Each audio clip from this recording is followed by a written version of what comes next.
Hello everyone, welcome back to our channel. Today I'll show you how to link your Xbox account to Steam quickly and easily. First, go to the Xbox login page and sign in with your account credentials. Make sure you're using the account you want to link to Steam.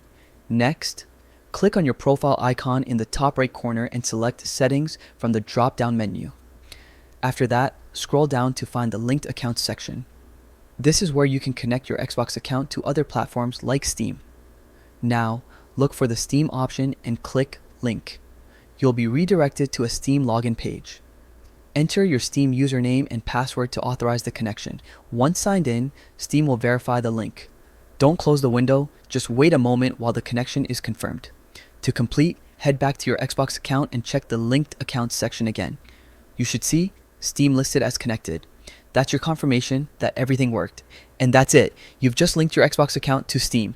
Now you can enjoy seamless access across both platforms. Thanks for watching.